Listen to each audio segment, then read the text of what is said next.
Je vais inaugurer la session dans quelques instants. Veuillez être prêts. Si vous voulez préparer votre papier, votre crayon pour prendre des notes, si vous voulez poser des questions, vos questions sont les bienvenues. Nous avons des personnes qui nous regardent, qui nous suivent sur différentes plateformes et nous allons consacrer un temps pour les questions et les réponses. Et j'espère que chacun qui a une certaine question, veuillez l'envoyer et nous allons faire parvenir ces questions aux panélistes tant que possible. J'inaugure la session. Bonjour, bienvenue tout le monde. Je m'appelle Hazem Ibrahim. Je serai modérateur de cette session. C'est un honneur pour moi de présider cette session durant le Forum de la jeunesse et du savoir 2022 organisé par la Fondation Hamad Ben Rachid Al Maktoum pour le savoir avec le PNUD. Notre session est intitulée Accomplir malgré tout. Nous vivons dans un monde divers, comme vous le savez bien, mais avant de commencer la session, je voulais vous remercier pour votre participation avec nous aujourd'hui, vendredi, jour de congé dans plusieurs États arabes. C'est un honneur que de vous voir en ce matin. Merci aux organisateurs pour nous avoir offert cette opportunité, à nous et aux panélistes, en nous focalisant sur le savoir et le partage et la diffusion du savoir vers la fin de la session, cette session qui va durer 45 minutes et nous allons discuter des thèmes que je vais mentionner d'ici quelques instants, mais nous allons laisser 10 ou 15 minutes pour les questions et les réponses, les questions que vous allez poser sur les différentes plateformes d'où vous nous rejoignez et vous pouvez les laisser sous le bouton Q&A et aussi avec les commentaires que vous pouvez poster sur Facebook ou les autres plateformes de réseaux sociaux. Notre thème d'aujourd'hui est le suivant. Comment accomplir malgré toute difficulté? Nous allons parler d'innovation, de diversité des personnes à handicap ou des personnes à détermination, entre autres. Mais au début, j'aimerais me présenter. Je m'appelle Hazem Ibrahim. Je suis interprète et journaliste à Shark News. Avant ceci, j'étais le secrétaire général du centre des personnes handicapées en Syrie. Aujourd'hui, nous sommes rejoints aussi par trois panélistes très spéciaux et j'espère que vous allez trouver cette discussion riche et utile. Nous sommes rejoints par Madame Shavia Ali, point de contact régional pour les personnes à handicap au PNUD, le bureau régional des pays arabes. Shavia est active là pour plus de 20 ans, activiste des droits de l'homme et des droits des personnes handicapées dans la région arabe et de par le monde. C'est une bonne amie. Elle a un master de l'Université de Lund et elle a aussi une licence en droit de l'Université d'Alep. Aujourd'hui, nous sommes rejoints aussi par Madame Farah Al-Qaisi, fondatrice de Stutter UAE.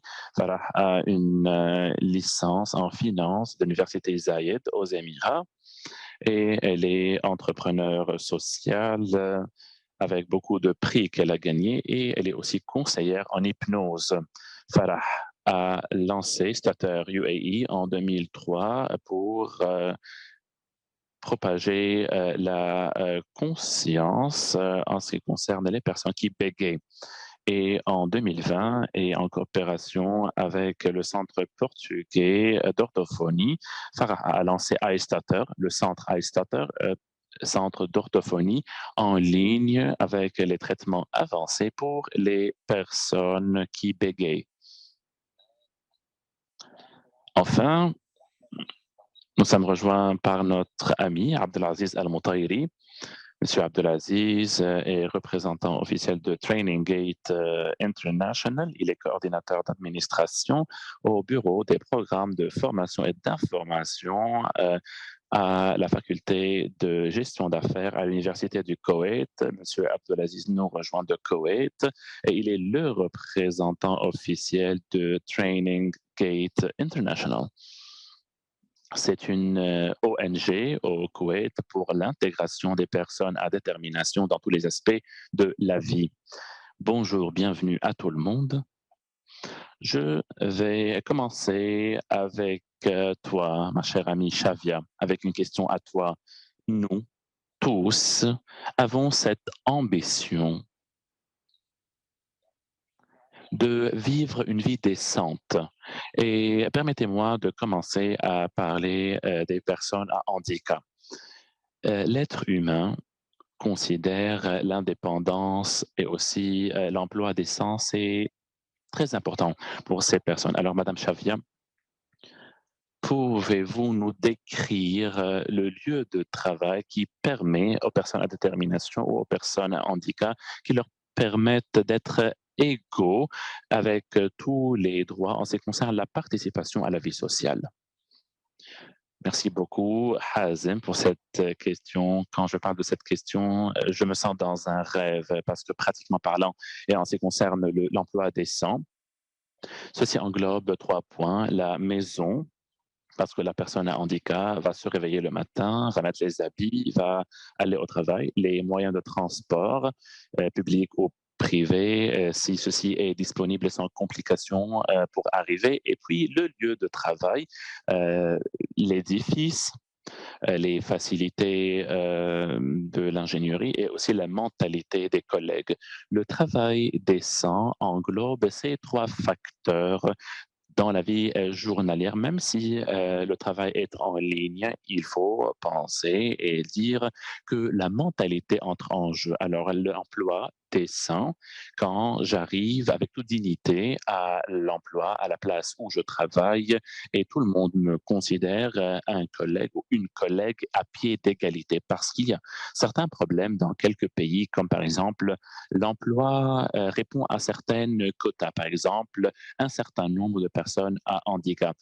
En théorie, c'est bien pour donner des opportunités euh, aux personnes à handicap, mais ceci pourrait envoyer un message aux personnes non à handicap en disant que, par exemple, cette personne est là juste parce qu'il a ou ils ont un handicap et les responsabilités ne sont pas données à pied d'égalité. Et puis, les responsabilités, il faut que la personne à handicap soit dans le niveau adéquat d'aide technologique ou des personnes qui doivent l'aider pour pouvoir accomplir les tâches sans lui donner, par exemple, moins de tâches. Non, nous donnons les tâches nécessaires à Javier et nous lui offrons toute forme d'appui. Tout franchement, j'essaie de prendre des notes et il y a beaucoup de commentaires et de questions, mais j'aimerais écouter l'opinion de Farah ou son commentaire. Madame Farah, un commentaire ou quelque chose que vous voulez ajouter en ce qui concerne le travail, l'emploi? Shavia a mentionné des points vraiment importants. Premièrement, comment les collègues traitent la personne à détermination ou à handicap. Ceci est vraiment important parce que tout le monde veut donner une opportunité aux personnes à détermination. Mais l'environnement, l'acceptation, c'est vraiment important aussi. Quand nous parlons, par exemple, du bégaiement, c'est une des choses cachées et les gens ne remarquent pas cela tant que la personne n'est pas commencé à parler avec la difficulté à prononcer.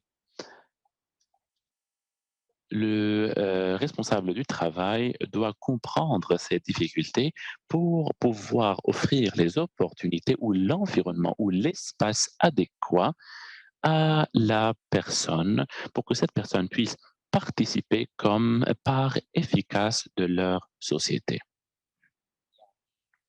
Très bien. Bien sûr, il y a un point important après ce que Farah et Shavia ont dit. Ces défis mentionnés ne s'appliquent pas seulement sur les personnes à handicap, mais aussi ce sont des problèmes auxquels les jeunes en général font face. Nous savons que nous sommes dans le forum de la jeunesse et du savoir et nous savons qu'il existe beaucoup de défis dans le monde d'aujourd'hui et même après la pandémie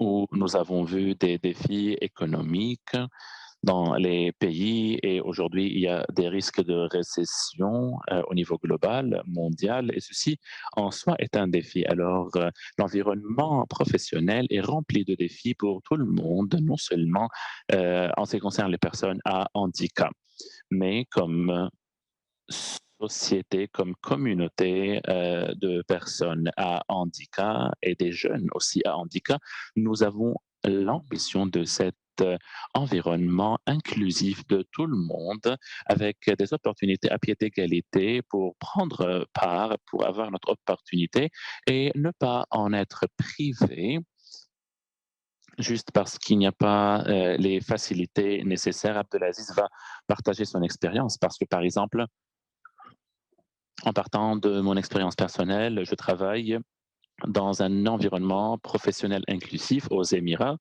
en ce qui concerne la chaise roulante que j'utilise et dans mon environnement professionnel, je peux me déplacer en toute liberté, mais j'étais chanceux d'avoir cette facilité pour pouvoir avancer dans ma carrière professionnelle. Ce que nous voulons, c'est d'éliminer la plus grande partie de ces défis pour tous les jeunes en incluant aussi les personnes à handicap. Abdelaziz, la parole est à toi en ce qui concerne le travail décent pour les personnes à handicap. Comme vous avez dit, Monsieur Hazem, et en ce qui concerne les jeunes en général, il y a des défis, non seulement les personnes à handicap. Tous les points mentionnés par Shavia et Farah sont d'une grande importance. Premièrement, cette conscience qu'il faut partager, mais nous, comme personnes, comme êtres humains, dans le monde, dans les organisations, dans les institutions, ce qui nous différencie de la machine. Nous sommes des hommes, des êtres humains diverses. Par exemple, j'utilise iPhone au Koweït et l'utilisation de l'iPhone est semblable à l'utilisation de l'iPhone en Amérique. Mais Shavia n'est pas Abdelaziz, n'est pas Hazem, n'est pas Farah, n'est pas moi-même. Alors, il faut nous focaliser sur la personne différente qui va ajouter une valeur à l'environnement. Aujourd'hui, avec la Fondation Mohamed Mourajed pour le savoir qui organise cet événement, il y a beaucoup de ressources et beaucoup d'études qui ont confirmé que garantir la diversité dans l'environnement professionnel, la diversité sur plusieurs niveaux, non seulement pour avoir des quotas à respecter dans l'institution comme Xavier a mentionné. Quand je vois par exemple Forbes ou Harvard Business Review avec quelques études récentes qui ont confirmé que tout environnement professionnel inclusif des différences, même parmi les personnes à handicap, c'est la plus grande minorité en ce qui concerne la diversité. Par exemple, avec les régions rurales, les régions les plus proches, les backgrounds ethniques différents, les cultures différentes, les spécialisations différentes. Alors, il est bien de ne pas mettre toutes ces personnes du même background en une même place en attendant de bons résultats. Il est vraiment important de voir comment rendre l'environnement inclusif de toutes les différences avec les handicaps latents aussi, comme Madame Farah l'a dit. il y a des différences entre les personnes à handicap en ce qui concerne, par exemple, les traits personnels, mais il y a un trait de personnalité, par exemple, une personne non à handicap, mais qui n'a pas travaillé dans un environnement où il y a une multitude de personnes, par exemple. Alors, il faut voir le potentiel de chaque personne pour pouvoir en bénéficier professionnellement, même du point de vue non seulement de la santé physique, mais aussi et de la personnalité, pour pouvoir assurer ces circonstances pour que cette personne puisse activer tout son potentiel et sa productivité. Merci Abdelaziz. Je passe avec toi à la question suivante que je voulais poser en ce qui concerne la diversité. Et il est vrai de parler de ces études qui ont confirmé que la diversité est une richesse, parce que la diversité signifie aussi la diversité et la convergence d'idées avec plusieurs cultures qui convergent. Et même aussi, en parlant des personnes à handicap, il faut ne pas oublier que ceci n'est pas limité seulement aux signes qu'on connaît bien, une personne sur un fauteuil roulant. Je blague avec des personnes en disant que c'est ma photo quand j'étais petit et maintenant comme sigle dans les parkings, etc. Mais il ne faut pas oublier, comme Farah l'a mentionné, les personnes qui bégayent, mais j'aime toujours dire à cet égard que je n'aime pas différencier entre les personnes à handicap et les personnes non à handicap parce qu'en fin de compte, tous les êtres humains ont un handicap différent. Aujourd'hui, j'ai perdu mes lunettes et pendant 5 minutes, j'étais stressé de ne pas trouver les lunettes. Quand j'ai mis mes lunettes, j'ai commencé à revoir le monde en clair. Alors, l'handicap n'est pas seulement dans la forme évidente. Par exemple, une personne qui ne peut pas voir, ne peut pas écouter, mais aussi il y a le spectre élargi de l'handicap, par exemple le spectre de l'autisme. Il y a des personnes célèbres de par le monde, des génies comme Einstein, Elon Musk, connu aujourd'hui qui est sur le spectre de l'autisme. Alors la diversité est importante. Et en parlant de ce point, j'ai une question sur le terme de l'attitude vis-à-vis des barrières. Ces barrières ou ces obstacles cognitifs, non seulement physiques, non seulement s'il y a ou pas le langage braille, les sous-titres, la langue des signes, mais aussi cette vision sociale, communautaire. Farah, comment ou pour vous, selon vous et pour vous, en parlant de cette ambition, comment essayer d'éliminer ces obstacles invisibles, les obstacles cognitifs et qui ont trait à la vision. Rêvons à voix haute, Farah. Avec mon initiative depuis 2013, j'ai remarqué qu'au début, la conscience en ce qui concerne le bégaiement était vraiment minime. 1% des personnes de par le monde bégayent. Alors, la conscience de ce concept n'était pas propagée. Et en parlant de nos différences, en parlant de ce qui me rend une personne qui bégaye et comment les émotions sont générées à ce propos, j'ai commencé à voir un changement. Avec les années et en communiquant avec différentes parties, j'ai remarqué que le plus grand obstacle, c'est le manque de conscience. Et pour atteindre cette conscience, il faut avoir des campagne de sensibilisation du public pour pouvoir inclure de manière efficace. Cette conscience ne se limite pas seulement à une difficulté propre à la personne en question, mais dans l'initiative, avec les personnes qui ont cette expérience ont un rôle à sensibiliser les autres.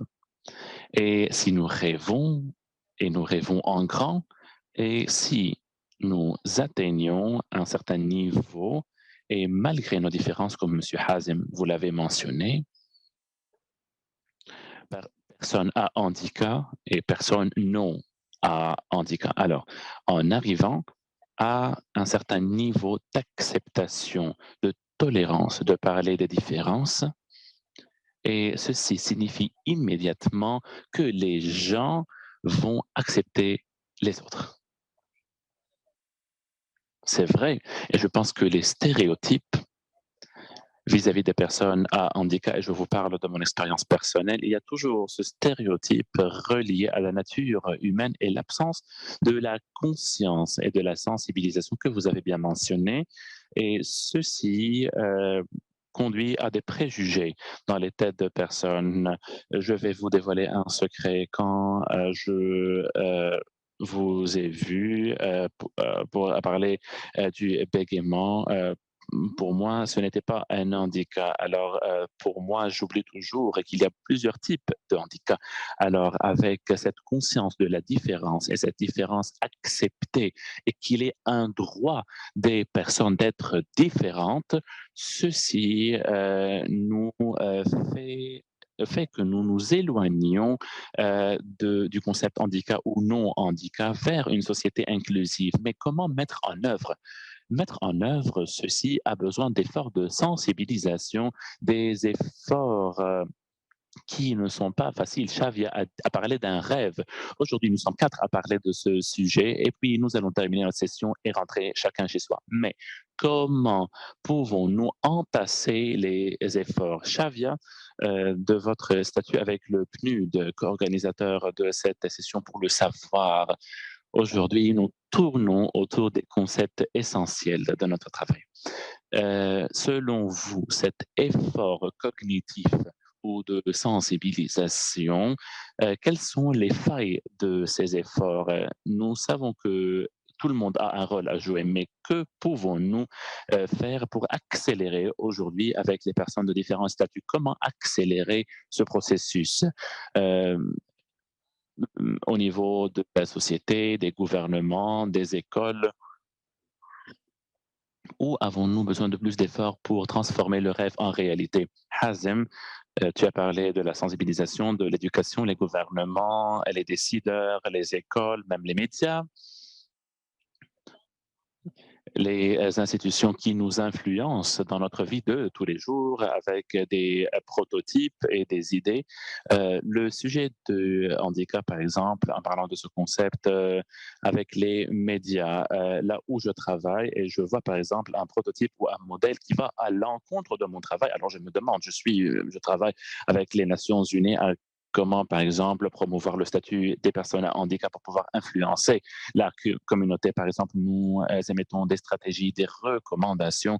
Nous regroupons des personnes à handicap de quelques États pour ce partage ou cette communication entre la personne à handicap et les autorités. Il y a de gros efforts entrepris, par exemple, avec les Nations Unies et la Convention internationale pour les personnes à handicap, et cet effort continue pour pouvoir inclure ces personnes.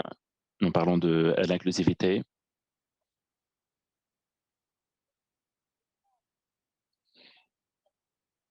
Pour inclure les personnes à handicap, il y a beaucoup d'activités aujourd'hui en parlant par exemple du Forum de la jeunesse et du savoir. Ceci n'est pas seulement limité aux personnes à handicap. J'ai assisté à l'événement il y a 2 jours à Dubaï et il y avait des personnes qui voulaient arriver à Mars d'autres pour des innovations scientifiques, des recherches pour comment changer un diagnostic, par exemple, de certains virus. Alors, regardez l'inclusivité et l'inclusion des sujets avec les personnes handicapées. C'est le rêve des Nations Unies. Je suis une personne handicapée aussi, moi comme personne et comme équipe de travail comme Nations Unies. C'est le rêve que nous voulons accomplir en influençant euh, les idées et en faisant que ces voix sont écoutées et avec ce rôle avec les Nations Unies. Mais en réponse générale à votre question, et je reviens au rêve, ceci parle d'une complémentarité d'efforts avec la famille, les ménages où il y a une personne à handicap, les enfants ou les parents. Alors, pour commencer à éliminer les obstacles chez soi et toute personne à handicap, euh, une personne à succès, revenez voir que le noyau du succès était la famille, avec le rôle de la famille, puis le rôle de la société, les institutions internationales, gouvernementales, les Nations Unies, etc., pour pouvoir rassembler, pour pouvoir éliminer ces obstacles. J'ai le rêve de voir ces efforts se transformer en mondiaux parce qu'aujourd'hui, il n'y a pas beaucoup de personnes à handicap dans des statuts de responsabilité publique, par exemple, et de leadership. C'est le rêve. Merci, Xavier. Farah. En partant des propos de Madame Xavier, bien sûr, il faut ne pas oublier qu'en fin de compte, une personne à handicap ou non à handicap, si c'est une jeune ou un jeune pour adopter ce langage inclusif aujourd'hui, les jeunes d'aujourd'hui aimeraient avoir des opportunités. Vous, et avec votre expérience comme jeune femme, et sans tenir compte du bégaiement en tant qu'un problème, vous, à votre âge, aujourd'hui, quels sont pour vous les défis? Alors, quels sont les défis que vous voulez éliminer? Quelles sont les difficultés avec le titre de notre session Accomplir malgré tout, malgré toutes les difficultés? Vous avez eu des accomplissements, mais vous rencontrez et vous rencontrerez toujours des défis. Mais aujourd'hui, comme jeune qui vit aux Émirats dans le 21e siècle, quelles sont les difficultés que vous espérez voir éliminées?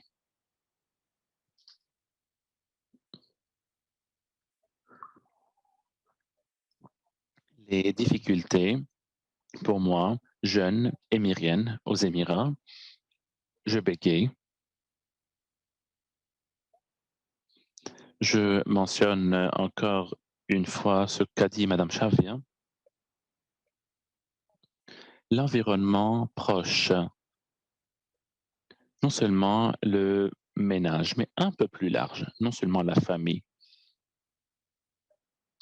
Malgré tous les efforts de l'État, des leaders et les efforts internationaux, l'inclusion et l'inclusivité, malgré tout cela, les défis, pour moi, ont trait à, par exemple, connaître les lieux ou connaître ou savoir où aller pour pouvoir traiter le bégaiement des orthophonistes, par exemple, ou des spécialistes qui pourraient me porter de l'aide, comme personne qui bégaye, comme aussi mère qui bégaye, avec des enfants qui pourraient eux-mêmes aussi bégayer.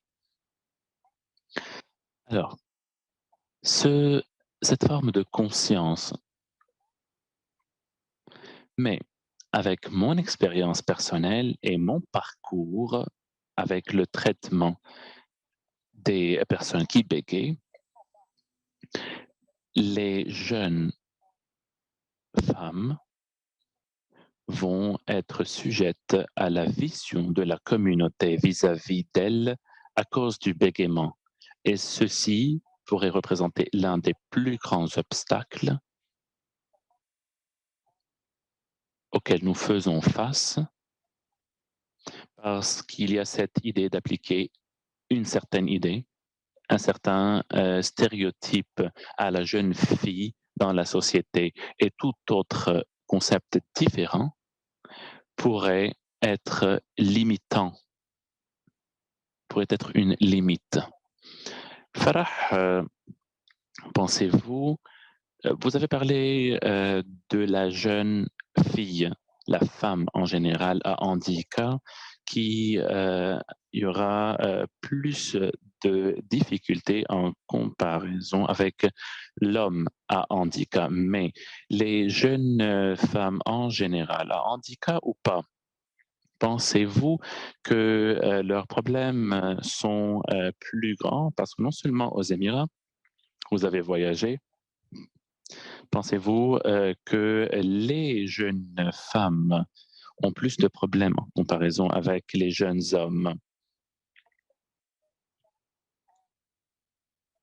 Je pense que nous avons besoin de déployer plus d'efforts pour pouvoir démontrer nos compétences. Mais grâce à Dieu, aux Émirats, il y a beaucoup d'opportunités pour les jeunes femmes en général.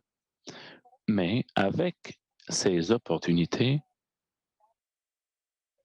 il faut démontrer que je n'ai pas accompli parce que je suis jeune femme, parce que j'ai en contrepartie les compétences nécessaires.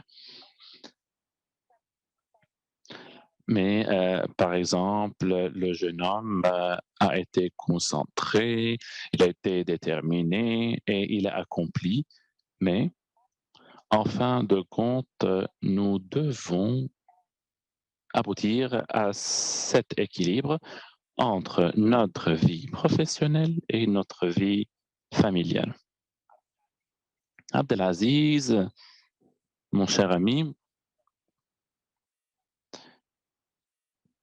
toi, comme jeune à la faculté de gestion d'affaires, quelles sont les plus grandes difficultés pour qui limitent les accomplissements des jeunes sans tenir compte exclusivement du handicap? Et puis, en cas d'handicap, et si ces personnes aimeraient entrer dans la sphère des affaires, dans le monde des affaires, premièrement sans handicap et puis avec handicap. Je pense qu'il faut commencer à parler du noyau de la famille comme premier environnement depuis l'enfance et la formation de la personnalité, la famille. Dans le monde arabe, notamment au Golfe, les femmes à handicap ont non seulement des obstacles physiques, mais aussi des obstacles culturels et sociaux. Beaucoup de pays travaillent à sensibiliser la société pour autonomiser la femme et les jeunes, mais il ne faut pas oublier aussi le rôle de ces préjugés transmises de génération en génération, même dans la mentalité des femmes en ce qui concerne quelques limitations, parce que, par exemple, je suis une femme du Koweït et je ne dois pas rentrer dans quelques environnements juste pour respecter la société. Je pense que ce sont des limites applicables à tout le monde. Mais j'aimerais ajouter un point en ce qui concerne la sensibilisation et ce rêve dont nous parlons aujourd'hui. Les stéréotypes sont un mécanisme de défense involontaire pour que les personnes ne pensent pas en individuel. Par exemple, les personnes à handicap sont des personnes qui ont besoin de services, de soins, et c'est tout. Beaucoup de personnes auxquelles j'ai parlé, d'accord, nous les sensibilisons, mais ce stéréotype va revenir à leur pensée. Par exemple, en parlant de ces personnes qui considèrent une certaine communauté. Par exemple, les Français sont comme ça, les Égyptiens sont comme ça, les Américains sont comme ça. Ces stéréotypes, ces préjugés, même avec 1000 campagnes de sensibilisation, ces concepts ne vont pas être changés ou éliminés. Et en parlant d'autres exemples, par exemple comme l'environnement, et le travail climatique aujourd'hui et les activistes de par le monde. Et malgré tous ces efforts, il y a des personnes qui ne respectent pas l'environnement, qui ne ressentent pas ce danger.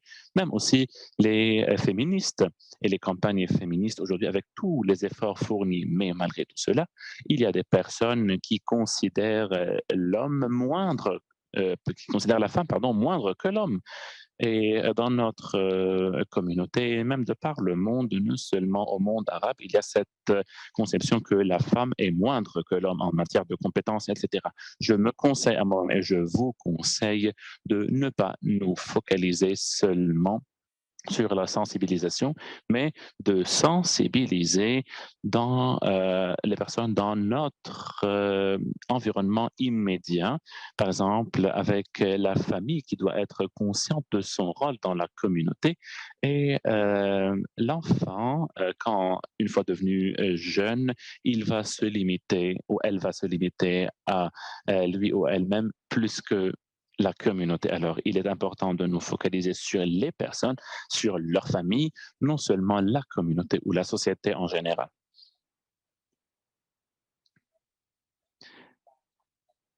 Tu me fascines. À chaque fois, tu me réponds à la question suivante avant de la poser. Mais très bien, vous avez parlé d'élimination des stéréotypes, mais qu'en est-il des jeunes aujourd'hui, vous, toi, comme jeune, pour reverser la donne?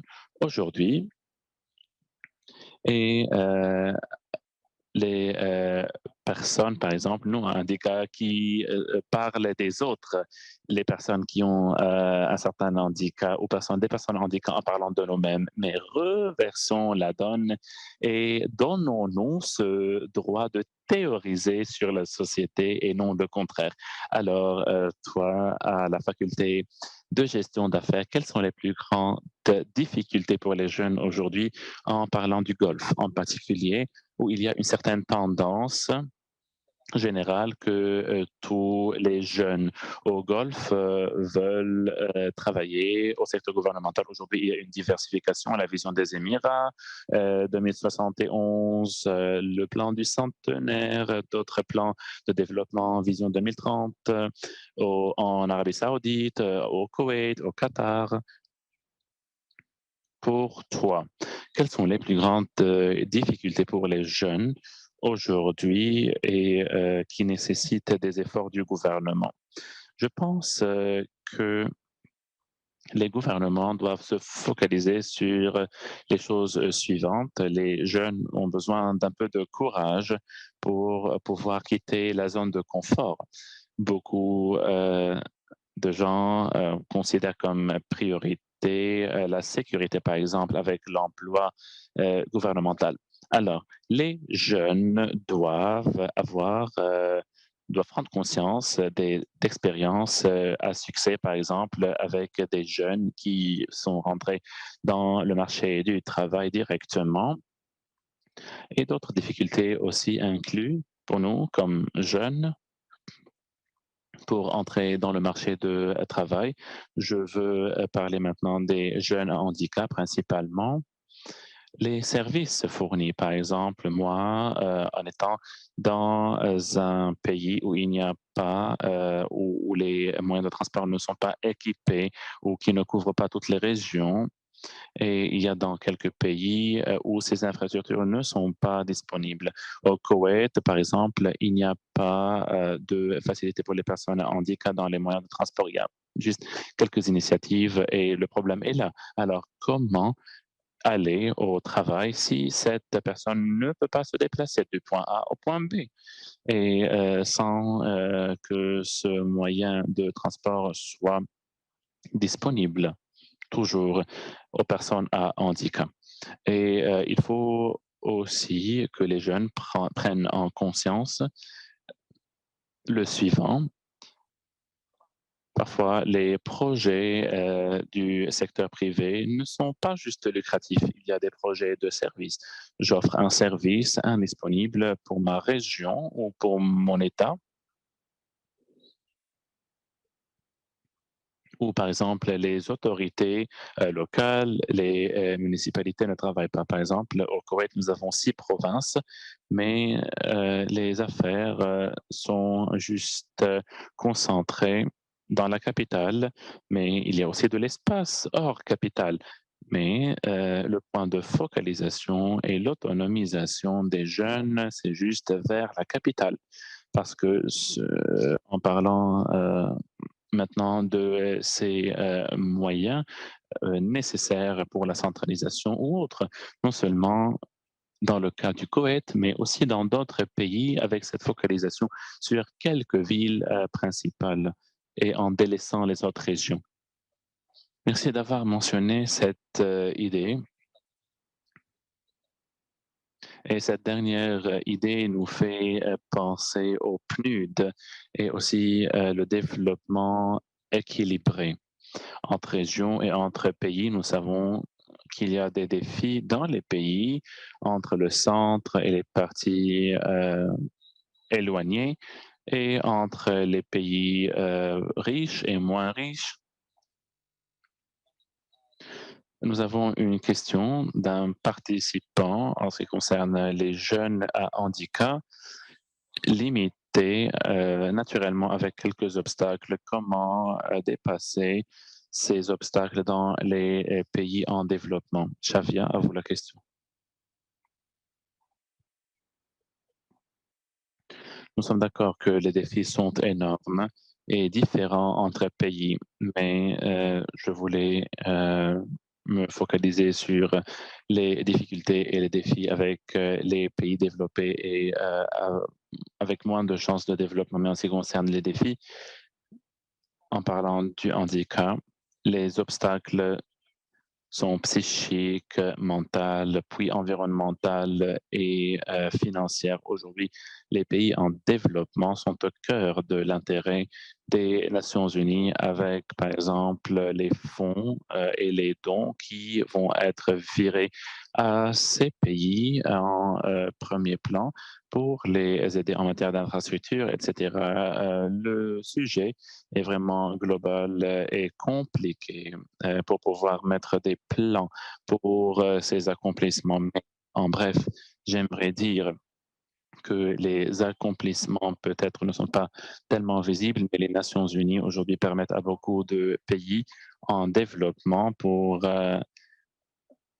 avoir de la compétitivité avec les autres pays. En Somalie, par exemple, moi personnellement, comme régional, comme point de contact régional, nous avons beaucoup travaillé avec la Somalie pour promulguer la loi des personnes à handicap. Il y a eu beaucoup d'accomplissements en Somalie avec cette transition et ceci ne signifie pas que la situation est excellente en Somalie, mais en comparaison avec 3 ans avant et maintenant en Somalie, les Nations Unies ont pu opérer un changement.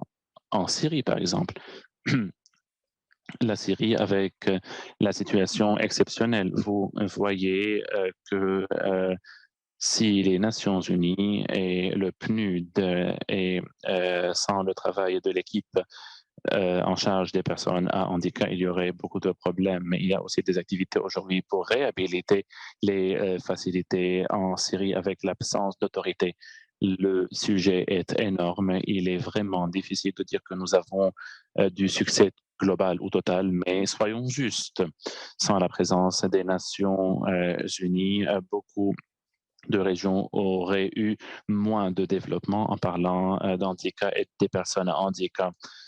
Aujourd'hui, c'est une opportunité d'ouvrir des thèmes et des sous-thèmes, mais au moins, nous mentionnons ces thèmes principaux et les solutions disponibles. Nous avons reçu une question du public à propos du rôle de l'innovation et de la technologie pour rendre le monde plus juste. Je commence avec toi, Farah. Dans le monde post-pandémie, la technologie, comment considérez-vous que les technologies de communication et l'ouverture, la globalisation, les applications à quel point ceci a aidé à éliminer les obstacles à tous les jeunes, en particulier les personnes à handicap. Par exemple, avec le cas sur lequel vous travaillez, le bégaiement.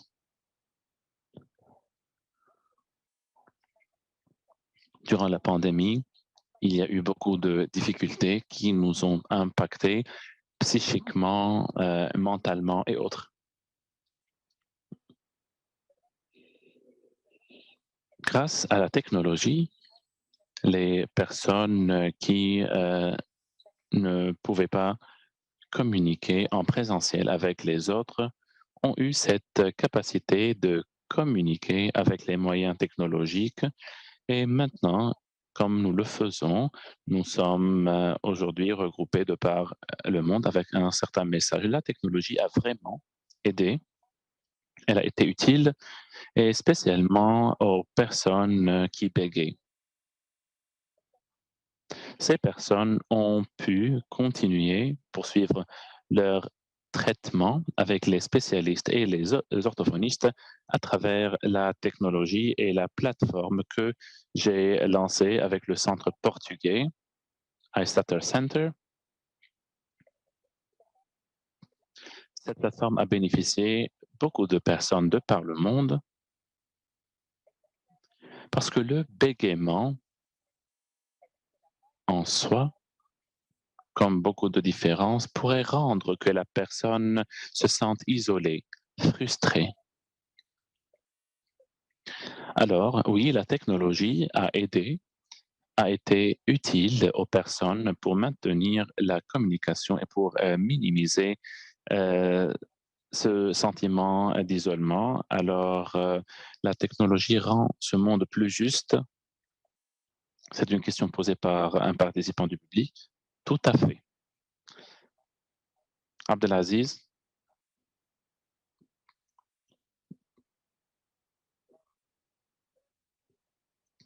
j'ai un- une amie au Koweït avait un handicap avancé, très compliqué. Elle avait besoin d'appareils respiratoires et elle ne pouvait pas travailler dans un certain espace professionnel. Elle n'a pas trouvé d'emploi au Koweït, malheureusement. Alors, elle a commencé à travailler en ligne avec une société américaine.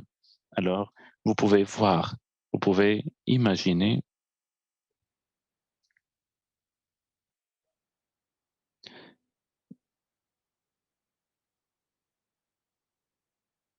à quel point il faut penser au travail en ligne et en un laps de quelques mois, tout ce travail a été juridiquement approuvé. Il faut penser aux personnes qui ne peuvent pas être présentes dans un espace professionnel pour leur donner des opportunités d'emploi décent parce que le travail est un droit à tout le monde et en même temps, il faut que les lieux de travail soient flexibles même avec les personnes à une certaine condition temporaire. Par exemple, au Koweït, si je n'ai pas de moyens de transport équipé, mais moi personnellement avec mon taxi, par exemple, disons que mon chauffeur voyage ou par exemple, si la voiture tombe en panne, je ne peux pas imaginer, par exemple, prendre ou poser un jour de congé parce que je n'ai pas pu arriver au travail. Alors, il est important de mettre à disposition ces technologies, non seulement aux personnes à handicap, mais pour prévoir tous les accidents de travail pour ne pas impacter la productivité. J'ai aussi un exemple de une expérience personnelle. Je suis interprète à une chaîne télé et durant la pandémie, je travaillais pour une autre chaîne. J'ai passé une année sur cette même table en interprétant pour la chaîne télé à distance. Avant la pandémie, ceci était inimaginable. Alors, en même temps, j'ai travaillé comme employé de chez moi, sans parler de l'handicap, mais avec la chaîne qui m'a dit, vous pouvez rester chez vous, à travailler de chez vous. Alors, j'ai découvert que ceci pourrait ouvrir les opportunités aux personnes handicapées, notamment les femmes, les personnes qui ne peuvent pas bouger, qui ont des compétences. En fin de compte, je pense que la technologie a opéré un changement et va toujours offrir plus d'opportunités. Nous avons moins de 10 minutes et nous avons répondu à une série de questions, mais je voulais aussi passer à des réponses rapides en ce qui concerne l'éducation, le rôle du secteur pédagogique éducatif. En moins d'une minute, Xavier, quel est le rôle du secteur de l'éducation pour sensibiliser et aider les personnes à handicap et pour les inclure dans la société? L'éducation, sans aucun doute, est le noyau des droits et le noyau qui nous rassemble pour nous développer en ce qui concerne des études et des recherches qui facilitent la vie des personnes handicapées ou des programmes de l'appui aux personnes à handicap pour trouver plus de bonheur dans la vie sociale. Et en fin de compte, l'éducation ouvre les portes des opportunités professionnelles en parlant d'éducation académique ou technique. Et je pense que la disponibilité de sessions pour les personnes qui ne peuvent pas consacrer 4 ans, par exemple, pour une vie universitaire, il y a certains cours aujourd'hui avec certaines compétences qui pourraient être adoptées pour le travail en ligne. Farah, avez-vous quelque chose à ajouter à cet égard?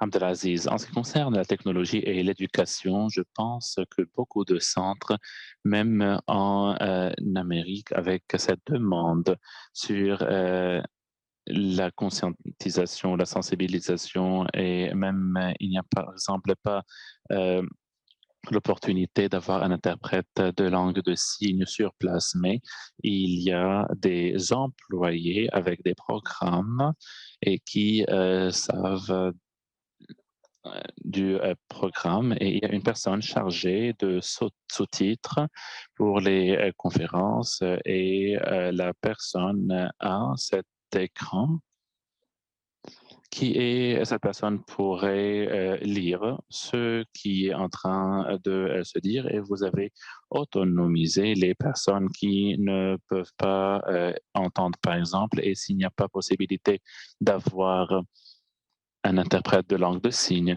J'ai une dernière question. À chacun de vous, une minute. Je commence avec Farah. Une question importante.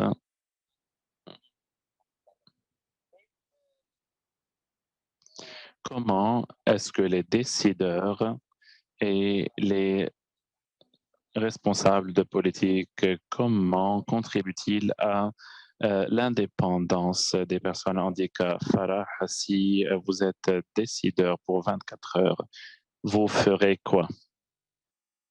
Vous feriez quoi?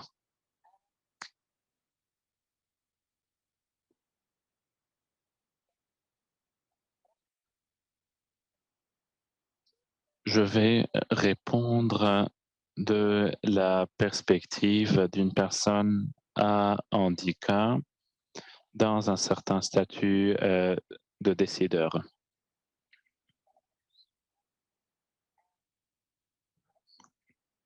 Nous savons ou nous connaissons le problème en profondeur, les sentiments, ce qui se pourrait se passer chez soi, au travail, à l'école. Nous pouvons établir un plan exhaustif qui relie entre les différentes autorités et parties pour pouvoir assurer un environnement inclusif et décent aux personnes. Si j'étais responsable, je vous aurais donné à vous 3 un statut de responsabilité sans tenir compte seulement du handicap en soi. Abdelaziz, si j'étais décideur, j'aimerais bien simuler, par exemple, un village de, simulation avec les tâches journalières pour l'indépendance, par exemple, pour les personnes à handicap, de vision, comment utiliser la canne pour, marcher avec, une rue virtuelle qui simule la rue, les voitures, le lieu de travail.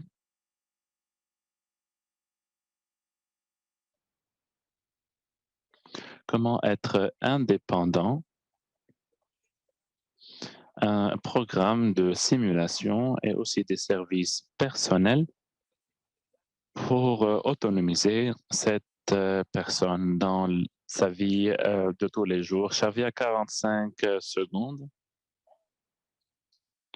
J'aimerais dire que, le leadership des personnes handicap, alors, je donne des positions de leadership aux personnes, au handicap, même, pour décider pour les personnes non à, handicap pour, accomplir, des tâches, qui pourraient paraître faciles, mais qui ne le sont pas. Nous approchons à la fin de notre session. Merci beaucoup à toutes les personnes qui nous ont suivis. Merci aux panélistes, mes chers amis, Farah El-Qaïsiye, Abdelaziz Lamteri et ma chère amie depuis plus de 12 ans, Shavia Ali. Merci beaucoup. Vous avez enrichi notre session. Merci, cher public. J'aimerais, j'espère que vous vous connectiez aux différentes sessions d'aujourd'hui durant ce Forum de la jeunesse et du savoir 2022 avec les 3 sessions restantes, une session pour la santé mentale, une session sur la numérisation et une autre session sur les jeunes et le plaidoyer. Nous vous attendons dans les prochaines sessions et vous pouvez revenir aux sessions enregistrées. Merci aux interprètes aussi vers le français et vers l'anglais. J'espère vous voir dans les prochaines sessions d'aujourd'hui et dans les sessions du forum de l'an prochain. Au revoir. Merci beaucoup.